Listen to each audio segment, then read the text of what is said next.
সোমবার ক্যাপিটল হিলে সংবাদ সম্মেলনের শুরুতেই house speaker mic Johnson Columbus day উপলক্ষে ফেডারেল ছুটির দিনটিতে নতুন ইতিহাস তৈরি করায় প্রেসিডেন্ট ট্রাম্পকে অভিনন্দন জানান। ট্রাম্পকে নতুন যুগের সূচনাকারী বলে আখ্যায়িত করেন তিনি। 13 দিন ধরে সরকারি চলমান অচল অবস্থার জন্য বরাবরের মতো ডেমোক্রেটদের দায়ী করেন জনসন। ডেমোক্রেটরা রাজনৈতিক খেলা খেলছেন বলেও মন্তব্য করেন তিনি। ডেমোক্রেটরা যদি তাদের দাবি প্রত্যাহার না করে এবং সরকার সচল করার জন্য ভোট না দেন, তাহলে দেশ ইতিহাসের সবচেয়ে দীর্ঘতম অচল অবস্থার দিকে যাবে বলেও আশঙ্কার কথা জানান জনসন। স্পিকার বলেন, স্বাস্থ্যসেবায় ভর্তুকি দেওয়া মানে বীমা কোম্পানিগুলোকে আরও বেশি অর্থ দেওয়া, যা সরকারের পক্ষে সম্ভব নয় বলেও দাবি করেন তিনি। এ সময় জনসন দাবি করেন, হাজার হাজার ফেডারেল কর্মীকে ট্রাম্প প্রশাসনের ছাঁটাইয়ের বিষয়ে বিস্তারিত জানেন না তিনি। অচল অবস্থা নিরসনের কোনো লক্ষণ না দেখায় দেশ অপ্রত্যাশিত ভবিষ্যতের দিকে যাচ্ছে বলে মনে করছেন বিশ্লেষকরা। কংগ্রেসের অধিবেশন মুলতবি থাকায় আইন প্রণেতারাও ওয়াশিংটন ছেড়েছেন। প্রেসিডেন্ট ট্রাম্পের প্রথম মেয়াদে দেশের ইতিহাসে সবচেয়ে বড় শাটডাউন হিসেবে 33 দিন ফেডারেল সরকার অচল ছিল। চলমান শাটডাউন এরই মধ্যে দেশের ইতিহাসে তৃতীয় দীর্ঘ শাটডাউনে রূপান্তরিত হয়েছে। নিউ ইয়র্ক সিটি নির্বাচনকে সামনে রেখে কোনো কোনো প্রার্থীর বিরুদ্ধে প্রতিপক্ষকে ঘায়েল করতে আর্টিফিশিয়াল ইন্টেলিজেন্সের ব্যবহার করার অভিযোগ উঠেছে। এটা নিয়ে আলোচনার সৃষ্টি হয়েছে। বিশেষ করে জোরান মামদানির বিরুদ্ধে অ্যান্ড্রিউ কুয়োমো সহ অনেকেই এআই দিয়ে ভিডিও বানিয়ে চাঞ্চল্য সৃষ্টি করছেন।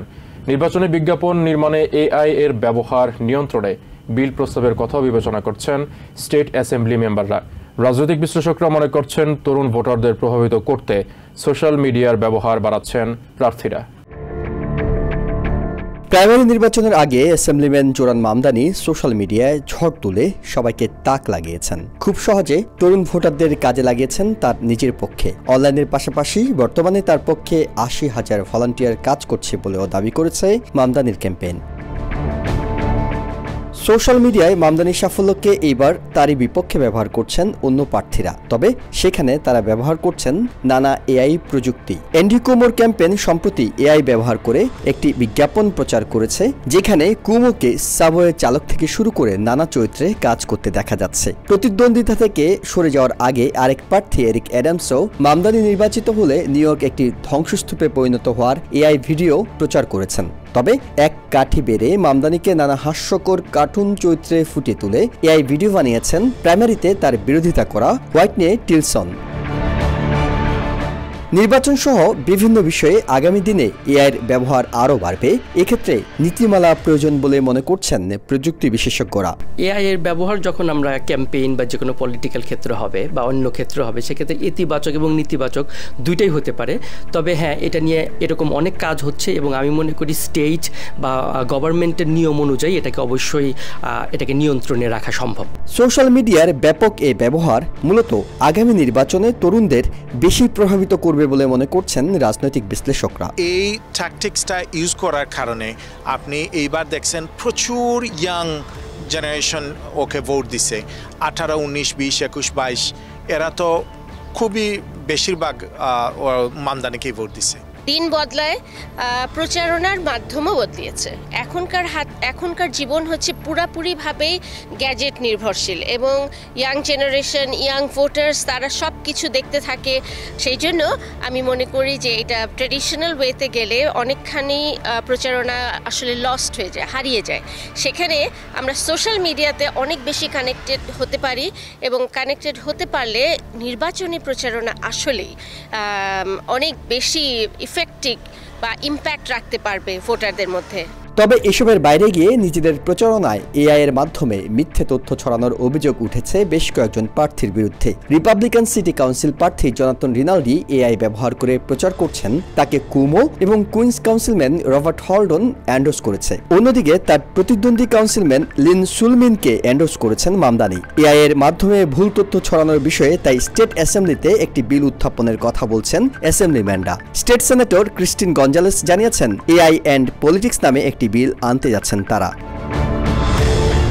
ট্রাম্প প্রশাসনের আরোপিত নতুন আমদানি শুল্কের বোঝা সাধারণ ভোক্তারা বহন করছেন। ইয়েল ও হার্ভার্ড বিজনেস স্কুলের সাম্প্রতিক গবেষণায় এই তথ্য উঠে এসেছে। গবেষণায় দেখা যায়, শুল্ক আরোপের পর থেকে আমদানি করা পণ্যের দাম 4% এবং দেশীয় পণ্যের দাম 2% বেড়েছে। অন্যদিকে আমেরিকার বাণিজ্য নীতি এবং এর সম্ভাব্য ক্ষতিকর প্রভাব নিয়ে গভীর উদ্বেগ প্রকাশ করেছেন নোবেলজয়ী অর্থনীতিবিদ পিটার হাউইট। নতুন আমদানি শুল্কের অতিরিক্ত মূল্য বিদেশিরা পরিশোধ করবে প্রেসিডেন্ট ডোনাল্ড ট্রাম্পের এমন দাবিকে ভুল প্রমাণিত করেছে সাম্প্রতিক বিভিন্ন গবেষণা। ইয়েল ও হার্ভার্ড ইউনিভার্সিটির এসব গবেষণায় দেখা যায় আদতে দেশের কোম্পানিগুলোকেই এই শুল্কের বোঝা বহন করতে হচ্ছে, আর এর কিছু অংশ মূল্যবৃদ্ধি আকারে ভোগ করতে হচ্ছে ক্রেতাদের। হার্ভার্ড বিশ্ববিদ্যালয়ের গবেষকদের ট্র্যাকিং ডেটা অনুযায়ী শুল্ক আরোপের পর থেকে আমদানি করা পণ্যের দাম 4% এবং দেশীয় পণ্যের দাম 2% বেড়েছে। আমদানি শুল্কের হার গড়ে 2% থেকে বেড়ে 17% পৌঁছানোয় এই খরচের কিছুটা ভোক্তাদের উপর চাপিয়ে দিচ্ছে কোম্পানিগুলো। ইয়েল ইউনিভার্সিটির মতো অন্যান্য গবেষণাও নিশ্চিত করেছে শুল্কের খরচ খুব কমই বা একদমই শোষণ করছেন না বিদেশি রপ্তানিকারকরা। যদিও হোয়াইট হাউস দাবি করছে দীর্ঘমেয়াদে এই খরচ বিদেশি রপ্তানিকারকরাই বহন করবে, তবে স্বল্পমেয়াদে দেশের অর্থনীতির ওপর প্রায় $30 বিলিয়ন মাসিক শুল্কের বোঝা স্পষ্ট। এই মূল্যবৃদ্ধি দেশের সামগ্রিক মূল্যস্ফীতিকে আরও বাড়িয়ে তুলবে বলে আশঙ্কা করছেন অর্থনীতিবিদরা। সোমবার অর্থনীতিতে নোবেল জয়ের পর এক ভিডিও বার্তায় আমেরিকার শুল্ক ও অর্থনীতি নিয়ে গভীর উদ্বেগ প্রকাশ করেন অর্থনীতিবিদ পিটার হাউইট। তিনি মনে করেন শুল্ক আরোপের মতো পদক্ষেপগুলো অর্থনৈতিক প্রবৃদ্ধির মূল চালিকা শক্তি উদ্ভাবনকে নিরুৎসাহিত করবে। এদিকে শুল্কের কারণে বিশ্ব বাণিজ্য ক্ষতিগ্রস্ত হচ্ছে। আমেরিকান ভোক্তাদের চাহিদা কমার আশঙ্কায় কমছে বৈশ্বিক রপ্তানিও। হাউইট আশঙ্কা করেন সংরক্ষণবাদী বাণিজ্য নীতি বিশ্ব অর্থনীতিকে স্থবিরতার দিকে ঠেলে দিতে পারে। আরেকদিকে শুল্ক হুমকি এবং রপ্তানি নিয়ন্ত্রণ বিষয়ে চলতি মাসের শেষের দিকে সাউথ কোরিয়ায় চায়নার প্রেসিডেন্ট শি জিনপিং এর সাথে দেখা করবেন প্রেসিডেন্ট ডোনাল্ড ট্রাম্প। সোমবার ফক্স নিউজকে কথা জানান ট্রেজারি সেক্রেটারি স্কট বেসেন্ট। তিনি বলেন, প্রেসিডেন্ট ট্রাম্পের নির্দেশে চায়নার ওপর অতিরিক্ত শুল্ক 1 নভেম্বরের আগে কার্যকর হবে না। বেসেন্ট আরও বলেন, সপ্তাহান্তে উভয় পক্ষের মধ্যে যথেষ্ট যোগাযোগ হয়েছে এবং আরও আলোচনার আশা করছেন সংশ্লিষ্টরা। বাংলাদেশি অধ্যুষিত জ্যাকসন হাইটসকে পরিচ্ছন্ন এলাকা হিসেবে গড়ে তুলতে স্যানিটেশন সুবিধা বাড়ানোর অঙ্গীকার করেছেন নিউ ইয়র্ক সিটির মেয়র প্রার্থী জোরান মামদানি। সিটির মেয়র নির্বাচিত হলে এলাকায় বড় পার্ক তৈরির পরিকল্পনার কথাও জানান এই ডেমোক্র্যাট। এদিকে এলাকার ব্যবসায়ী ও ক্রেতাদের পরিচ্ছন্নতার বিষয়ে আরও সচেতন হওয়ার পরামর্শ দেন বাংলাদেশি আমেরিকানরা। নিউ ইয়র্ক সিটির জ্যাকসন হাইটস ও আশপাশে দীর্ঘদিন ধরেই বসবাস করছেন কয়েক হাজার বাংলাদেশি আমেরিকান। আর এখানে বাংলাদেশি মালিকানাধীন ব্যবসা প্রতিষ্ঠানের সংখ্যা প্রায় 300। দেশীয় খাবার, নিত্যপণ্য কেনাকাটার পাশাপাশি স্বর্ণের দোকান ও আর্থিক প্রতিষ্ঠানগুলোতে প্রতিদিন ভিড় করেন নিউ ইয়র্ক ও আশপাশের স্টেট থেকে আসা বাংলাদেশি, ইন্ডিয়ান, পাকিস্তানি ও চাইনিজরা। বাংলাদেশিদের মিলনমেলা ও সংস্কৃতি বিকাশের অন্যতম স্থান জ্যাকসন হাইটস।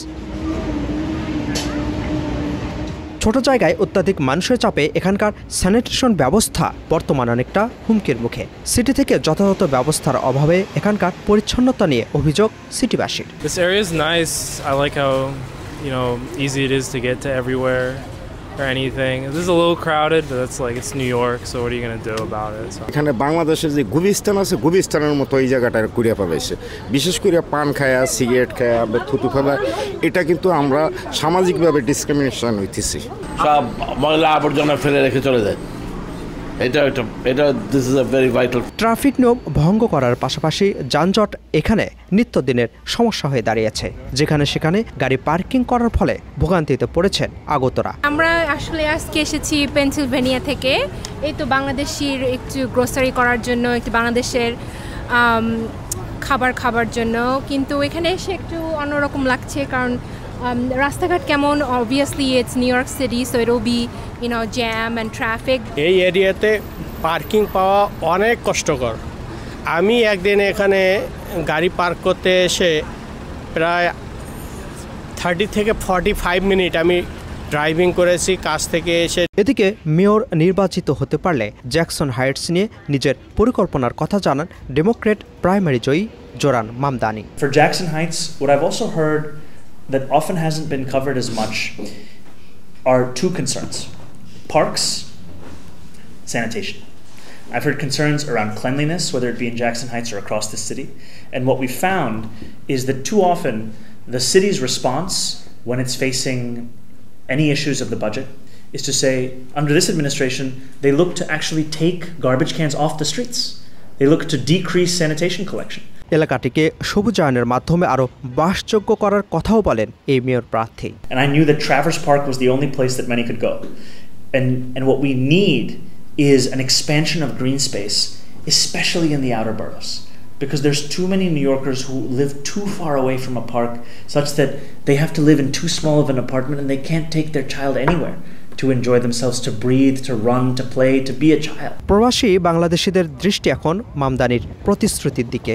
সবাই অপেক্ষায় পরিচ্ছন্ন জ্যাকসন হাইটসের স্বপ্ন কতটা বাস্তব হয়। যারা এখানের কাউন্সিল মেম্বার আছে, state assembly member, state senator, তাদেরকে আমি অনুরোধ করতেছি যে আপনারা এখানে এই জিনিসটা টেক কেয়ার করেন, এই জিনিসটা আপনারা ইনভেস্ট করেন, কারণ আপনারা এই জ্যাকসন হাইটস যত সুন্দর দেখা যাবে, যত ক্লিন দেখা যাবে, ততই আমাদের জন্য ভালো, ব্যবসাদের জন্য ভালো, সবার জন্য ভালো।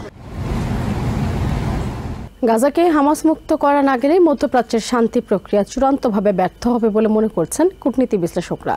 প্যালেস্টাইন থেকে হামাস নির্মূলে কার্যকর রণকৌশল নির্ধারণ করা জরুরি হয়ে উঠেছে বলে জানান নেটোর সাবেক সুপ্রিম কমান্ডার ওয়েসলি ক্লার্ক। সোমবার MSNBC-কে একথা জানান তিনি। অন্যদিকে গাজার যুদ্ধবিরতি দীর্ঘমেয়াদী শান্তি চুক্তিতে রূপান্তর হবে কিনা সে বিষয়ে এখনও সংশয় রয়ে গেছে বলে জানান বিশ্লেষকরা। এদিকে হামাসের হাতে আটক জিম্মিদের মুক্তির মাধ্যমে প্রেসিডেন্ট ট্রাম্পের কূটনীতি আপাতত সফল হলেও নেতানিয়াহু সরকার চরম দুর্দশায় পড়েছে বলে মনে করছেন আমেরিকা ইসরায়েলের সাবেক রাষ্ট্রদূত অ্যালন পিঙ্কাস।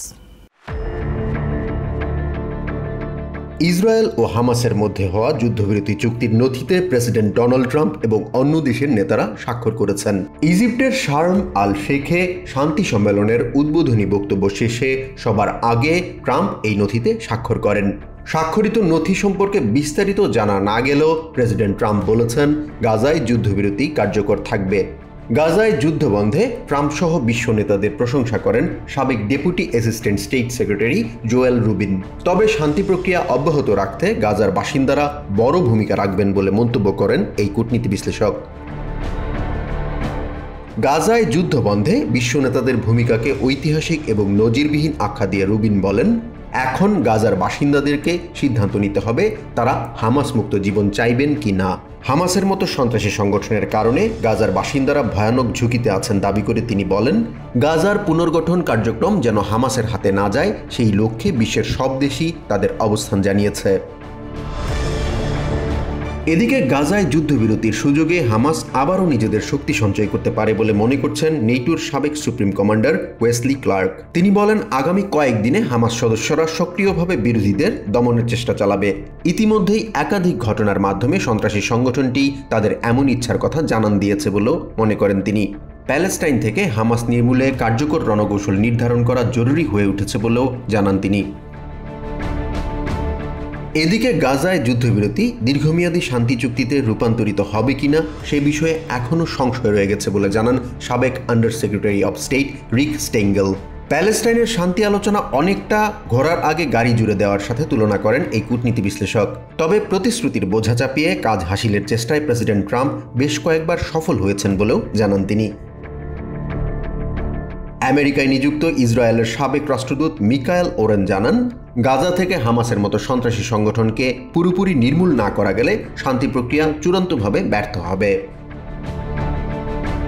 এদিকে ইসরায়েলের সাবেক শীর্ষ কূটনীতিক অ্যারন ডেভিড মিলার দাবি করেন, যুদ্ধবিরতি ও শান্তি আলোচনার সুযোগে হামাস নিজেদের আবারও রাজনৈতিকভাবে প্রতিষ্ঠিত করার সুযোগ খুঁজবে। এবার তাদের নজর ওয়েস্ট ব্যাংকের উপর থাকবে বলেও মনে করছেন তিনি। অন্যদিকে গাজায় যুদ্ধবিরতি এবং হামাসের হাতে আটক জিম্মিদের মুক্তির মাধ্যমে প্রেসিডেন্ট ট্রাম্পের কূটনীতি আপাতত সফল হলেও নেতানিয়াহু সরকার চরম দুর্দশায় পড়েছে বলে মনে করছেন আমেরিকায় নিযুক্ত ইসরায়েলের সাবেক রাষ্ট্রদূত অ্যালন পিঙ্কাস। আরও 6 মাস বা 1 বছর আগেই ইসরায়েলের প্রধানমন্ত্রী হামাসের হাতে আটক জিম্মিদের মুক্ত করতে পারতেন জানিয়ে এই ইসরায়েলি কূটনীতিক বলেন, ইসরায়েলের আসন্ন নির্বাচনই বলে দেবে সাধারণ মানুষের হতাশা কতদূর পর্যন্ত পৌঁছেছে।